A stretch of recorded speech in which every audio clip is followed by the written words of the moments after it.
Okay, y'all, we got our first big rain. We're getting rid of this pile of trees that we had cut down. I did get that one up out of the front yard yesterday before it rained up there. So I got it down here. I've got the track hoe sitting here just in case. I started it with this little butane torch here and a couple boxes. So it's starting, and it's about 10 o'clock in the morning. Maybe 10:30 in the morning. We'll see how long it takes to burn this up. 3 big trees, or 2 big ones and 1 medium-sized one. One of them was about that size there. So the waiting on it here seems to be catching up pretty good.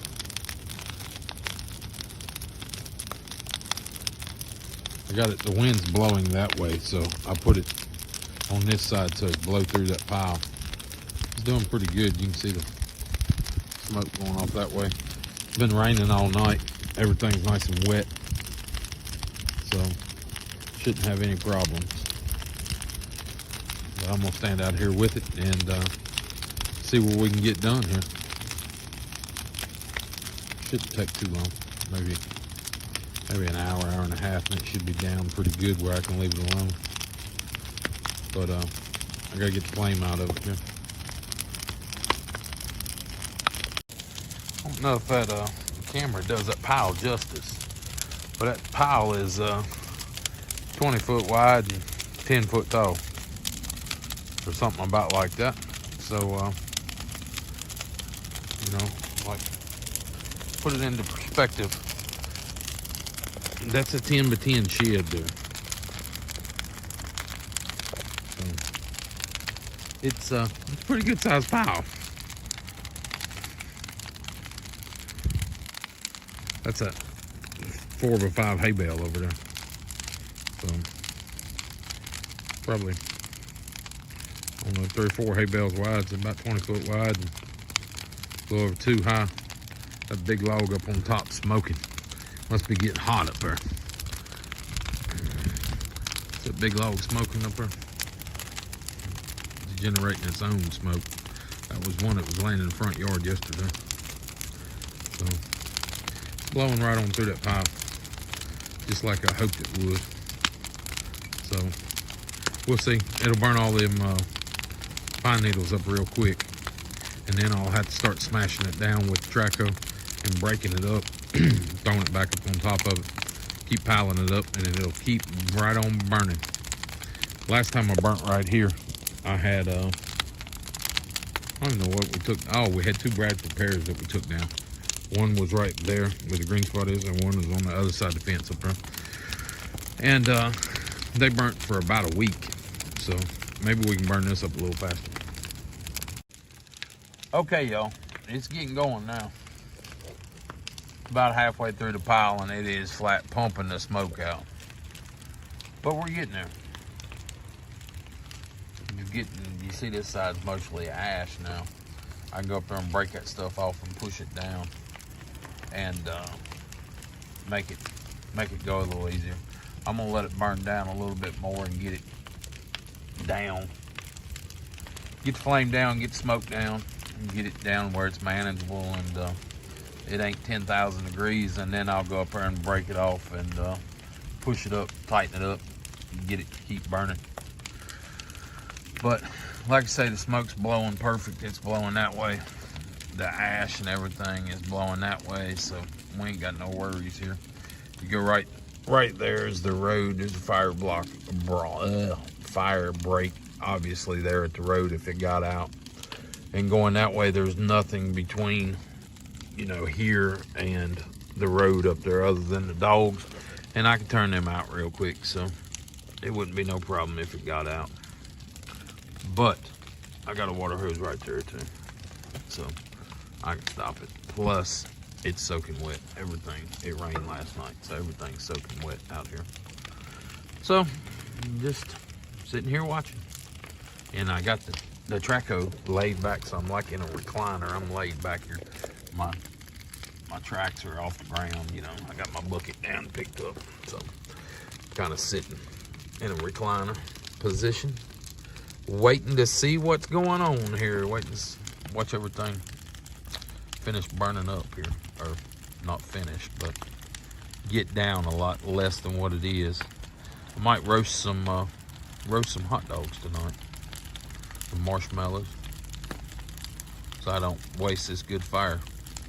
And it has been like 80 for the last week. Okay, y'all, it's 2 o'clock. Been about 3 hours. 3.5 hours, something like that. We're gonna stack it back up and see what we can do with it here. Just the big stuff's left now. So we'll see what we can do here. Try to get it pushed up tight and see if we can get it to burn. Basically, what I have found on these bigger logs, you use the fire like a chainsaw. So you cut that log in half. Basically, you slide it over to where the hot spot is right in the middle, and you do them all like that. And then you get smaller ones, and then you do them the same way. So once you cut it in half, then the next time you'll cut it into a quarter, and then the next time you'll cut that in to an eighth, and so on and so forth till it's gone. This is the only way I've found to do it in the past. So let me start stacking, and I'll let you see what's happening at the end here. Okay, y'all, we got these big logs.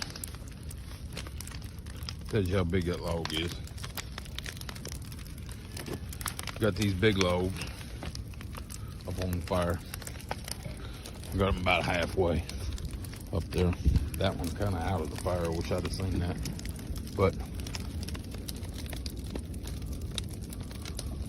that one's kind of out of the fire. That one is too. But that little stuff, you don't have to worry about that much. It'll go quick. That's what I was trying to get. That stuff in the middle of there. So what I'm hoping is it's going to cut it right through here, push all that stuff back up.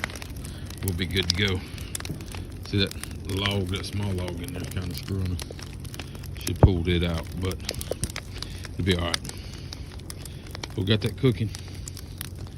See on that big log there on the end. So it looks wet. That's just the sap running out of it.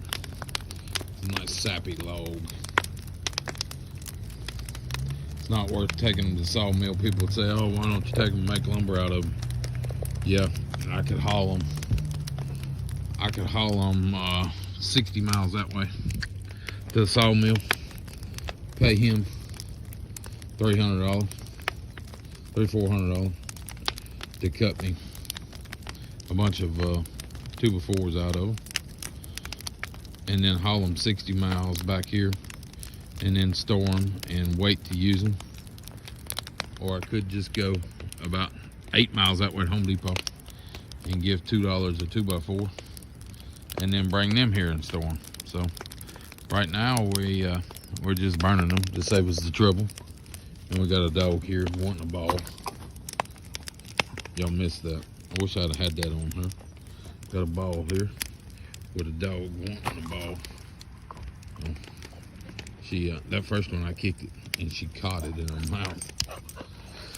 So anyway, let's see if she can do it again. Oh, she missed that one. We'll try it one more time. Oh, she missed it again. I said one more time, Finley.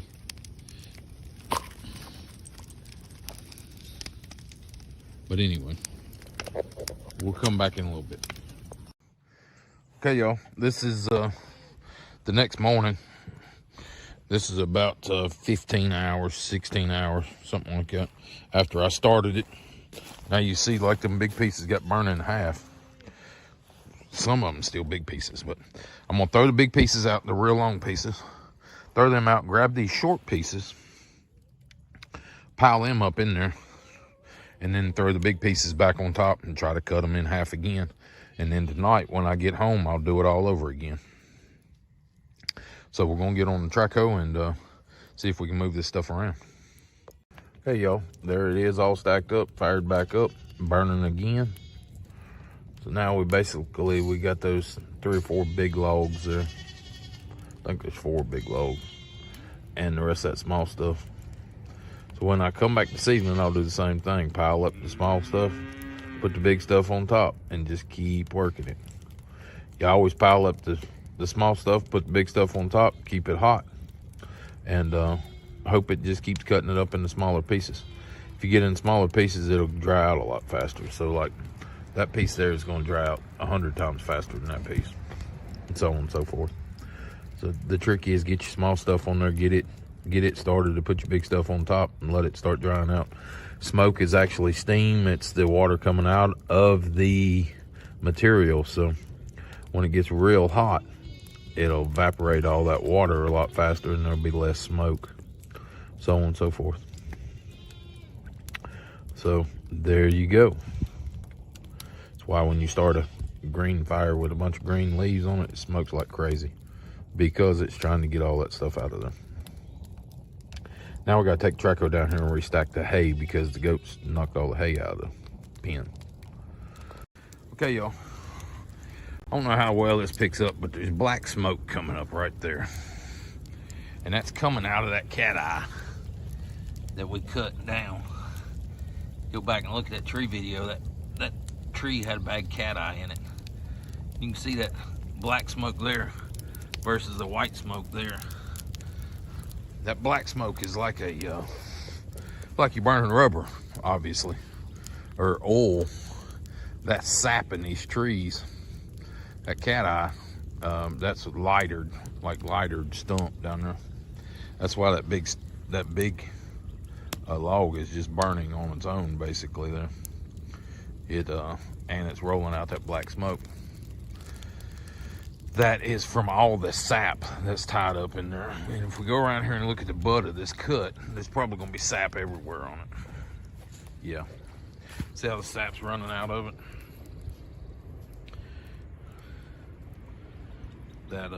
That's a lightered stump. We ain't gonna have no problem getting rid of that big piece. I don't know if that one come off that same tree or not. But there's tons of sap running out of it there. You see it there, just running out. This piece I just picked up out of the goat pasture, brought up here when I went down there to push up the hay bale. So it's gonna burn in half there here pretty quick. I'll flip it back over and get it done.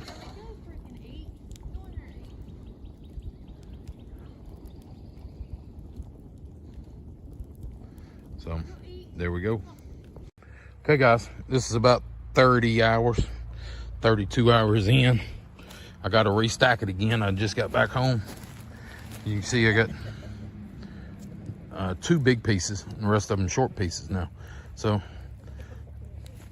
I've noticed that the white there, take your bucket, scrape it, keep it black. When it gets black, it's like charcoal. Then you pack up the little pieces, put them on there, and put the big ones back on top. It'll flare right back up. Let's get down here and get on the Traco, see what we can do with it. If the Traco wants to start. It's getting kind of cold.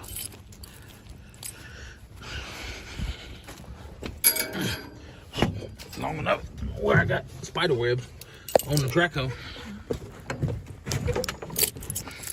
Traco key.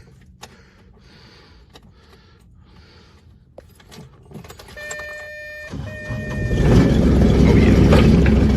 That's usually, I don't do stuff like that. But the way the cookie crumbled here, I had all that stuff on the bottom burning good, and there's no way to get that other log on there. I tried 3 or 4 different ways there, and it wouldn't work. So figured I'd put it that way. It'd get a little heat there, and it might burn in half. I don't know, but I'll check on it here in a little bit. It's fixing to get dark. It's about 6 o'clock. A little after 6 o'clock. Bell. A little after 6 o'clock, so it's fixing to get dark on us. It gets dark about 6:30 now. So I'll check on it after a while and see if I need to restack it or if it's going to burn down there. It's probably going to burn down. I'm going to have them 2 big logs I got to deal with is what I think's going to happen. But we'll see. Okay, y'all. I know you ain't going to be able to see much. It's about 4 o'clock in the morning here. This is what's left. There's only about 3 pieces there, or 4 pieces.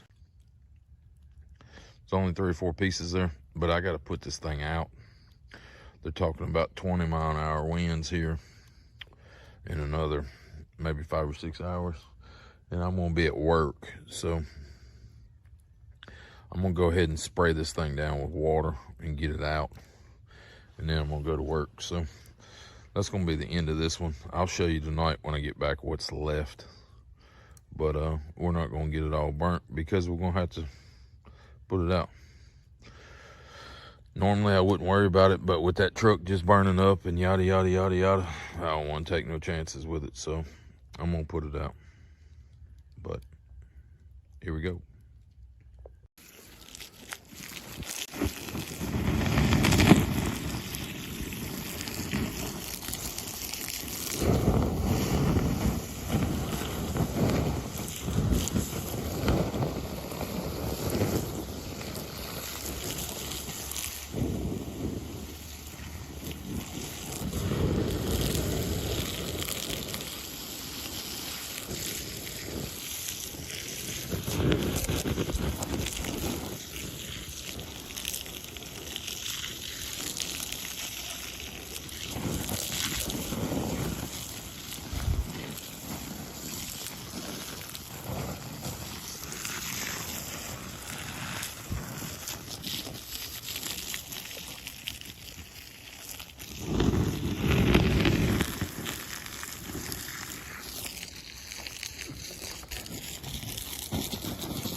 Okay, y'all, there's what it looks like.